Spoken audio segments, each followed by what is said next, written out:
I spent most of my 20s trying to build a side hustle while working a 9 to 5. Drop shipping, SMMA, YouTube, crypto, affiliate marketing, even blog writing. You name it, I've tried it. And every time I kept making the same mistake over and over again without even realizing it. So this video is going to be about that mistake and how I finally fixed it. If you've been jumping from business to business, maybe making a little money here and there, but it's never been consistent, then I want you to watch this entire video because it will save you years of your life. So the first thing is that when it comes to all of these online business models, you have to understand that any of them can work, but that doesn't mean any of them will for you. And if you're working a 9 to 5, the most important thing I think that's overlooked, especially when you're online and you're seeing people talk about all these business models and how they're making money with all of them, you have to take into consideration that if you are working a 9 to 5, then your biggest constraint is time. Okay, you work 9 a.m. to 5 p.m. Your ability to spend so much time working on something is very limited. If you're working a 9 to 5, like, you're not going to have all the time in the world to build out a business. Okay, like, a lot of people will talk about, oh, use your 5 a.m. to 9 a.m. and your 5 p.m. to 9 p.m. to work on your side hustle. But like let's be realistic here. You're not really going to have more than a couple hours to work on this. And if you try to, you're not going to be able to stick with it on any sort of reasonable timeline. So you need to consider that when you're picking a model. And when I see a lot of people who are, getting into some of the more popular models like dropshipping or starting an agency, whether that's a marketing agency or AI automation is pretty big right now, but that's effectively what you're doing is you're starting an agency around this, is they don't consider how much time it really takes to get to the goal that they actually want. So for example, if we look at a service-based business, so like SMA, for example, or AI automation, the growth tends to look something like this. This is generally what it looks like for service-based businesses. And it looks linear. It looks like it would be pretty good. But the problem with service-based businesses is that they require a lot of time. The overhead scales as you scale. So when you're running a service-based business, most of your time is going to go towards marketing and finding clients. And then once you find one, now a good chunk of your time is spent actually fulfilling and delivering results for that client. So if you're working a 9 to 5, you can imagine that, like, you're basically at this point at around here, like, you're already fully capped out as far as how much time you have. So you can forget about scaling past this point because you're limited on time.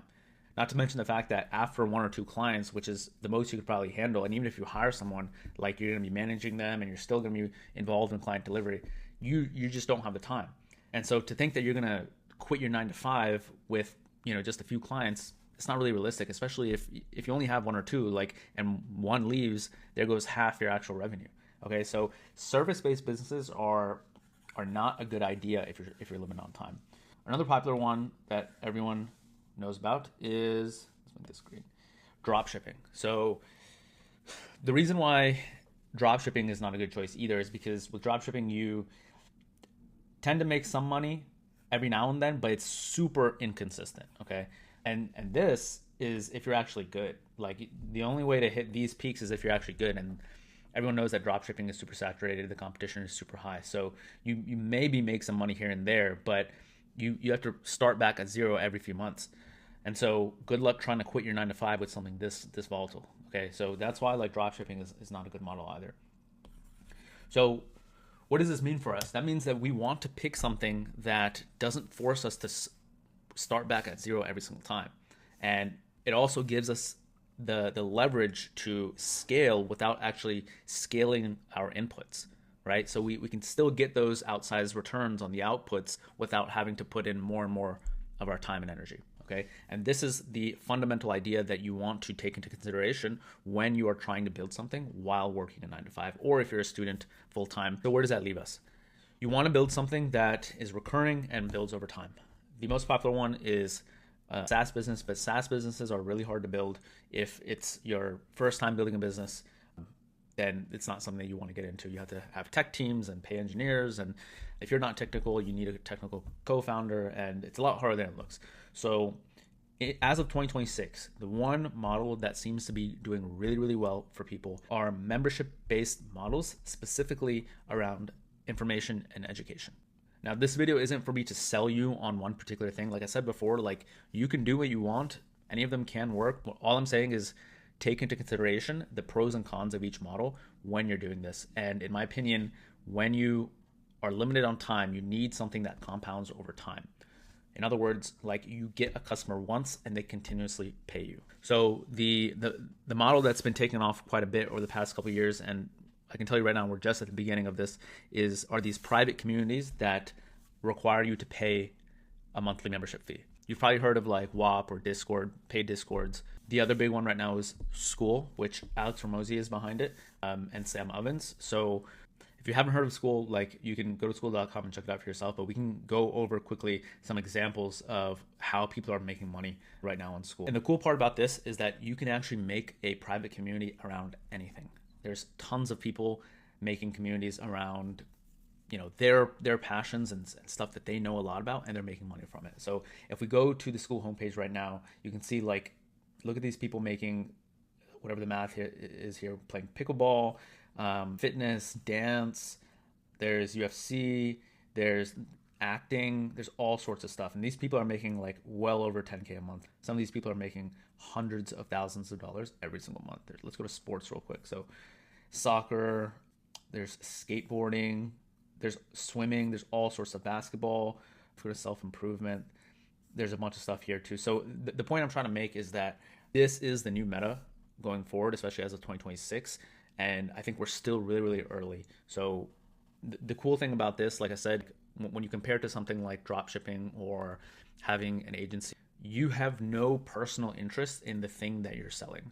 Like with drop shipping, it's just random products. With running an agency, like you have no personal passion for the thing that you're selling. And I'm not saying you have to have a passion for the business that you're in, but like if you can imagine making money with something that you are passionate about, that's probably better. So if you're interested in starting a School community, I would absolutely recommend checking it out. It's like $9 a month to get started. And like I said, like you can start a School community around anything: dancing, music, playing an instrument, chess, tennis, like whatever you're interested in. There are people that would pay to be part of a community around that specific interest. And going back to what I said earlier, like the real advantage to a model like this is that once you get a customer, that customer continues to pay you. You have to get them once. And this is the kind of thing that if you're trying to build something on the side and eventually you want to go full time with it, like this is going to be the thing, because you're not restarting from scratch every single month. You have your customers, you have your members in your community, and they're paying you month over month.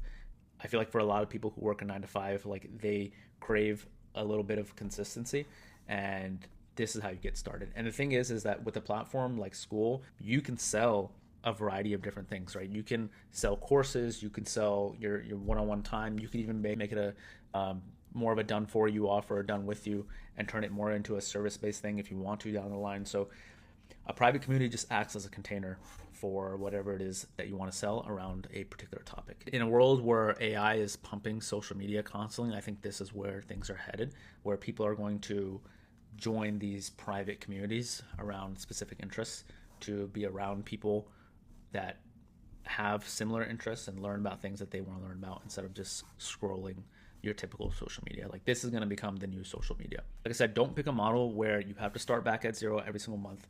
It requires way too much time. Build something solid slowly and have it pay you month over month, and then you'll feel confident enough to quit your job or whatever it is you want to do. Last thing is quitting too early. When I started a lot of the side hustles that I did many years ago, I think I was also guilty of quitting too early, trying something for a few months, and if it doesn't work, then just moving on to the next thing. With anything, like if you do it long enough, it will work. But some options are clearly better than others, depending on your strengths, your weaknesses, your available resources. So, I mean, if I could go back and talk to myself, several years ago, that's what I would tell him. Pick something that's more stable, because that will allow you to exit, and work on something for at least 6 months to a year before even considering something else. Okay, 6 months minimum, you have to try and build it. And if you pick something that compounds over time, like an asset, instead of chasing these constant transactions where you have to start all over every single month. And so if I could go back and tell myself to do something differently when trying to start these side hustles, would be pick something that compounds over time and build an asset instead of chasing these transactions and having to restart every single month. That would be my best advice.